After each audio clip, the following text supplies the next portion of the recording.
Welcome back to the YouTube channel mathematics fun. मैं हूँ आपका होस्ट नयन धोड़किया और आइए शुरू करते हैं आज की मोटिवेशनल स्टोरी। एक गांव में एक किसान रहता था। उसका गांव के बाहर एक छोटा सा खेत था। एक बार फसल बोने के कुछ दिनों बाद उसके खेत में चिड़िया ने घोंसला बना लिया। कुछ समय बीता तो चिड़िया ने वहाँ 2 अंडे भी दे दिए। उन अंडों में से 2 छोटे छोटे बच्चे निकल आए। वे बड़े मज़े से उस खेत में अपना जीवन गुजारने लगे।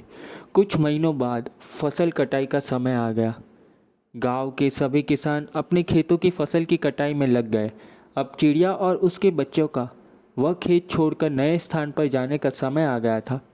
एक दिन खेत में चिड़िया के बच्चों ने किसान को यह कहते सुना कि कल मैं फसल कटाई के लिए अपने पड़ोसी से पूछूंगा और उसे खेत में भेजूंगा। यह सुनकर चिड़िया के बच्चे परेशान हो गए। उस समय चिड़िया कहीं गई हुई थी। जब वह वापस लौटी तो बच्चों ने उसे किसान की बात बताते हुए कहा, माँ, आज हमारा यहाँ अंतिम दिन है। रात में हमें दूसरे स्थान के लिए यहाँ से निकलना होगा। चिड़िया ने उत्तर दिया, इतनी जल्दी नहीं बच्चों, मुझे नहीं लगता कि कल खेत में फसल की कटाई होगी। चिड़िया की कही बात सही साबित हुई। दूसरे दिन किसान का पड़ोसी खेत में नहीं आया और फसल की कटाई न हो सकी। शाम को किसान ने खेत में आया और खेत को जैसे का तैसा देख बुदबुदाने लगा कि ये पड़ोसी तो नहीं आया। ऐसा करता हूँ, कल अपने किसी रिश्तेदार को भेज देता हूँ। चिड़िया के बच्चों ने फिर से किसान की बात सुन ली और परेशान हो गई।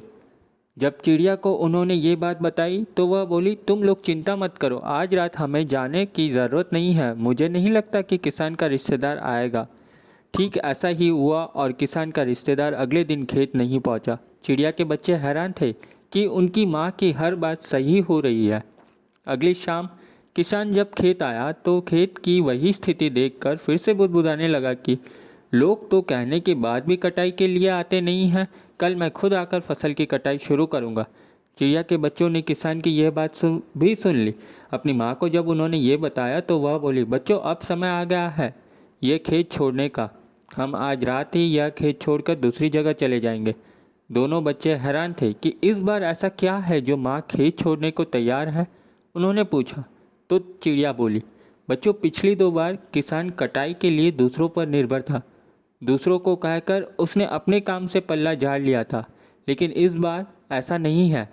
इस बार उसने यह जिम्मेदारी अपने कंधों पर ले ली है, इसलिए वह अवश्य आएगा।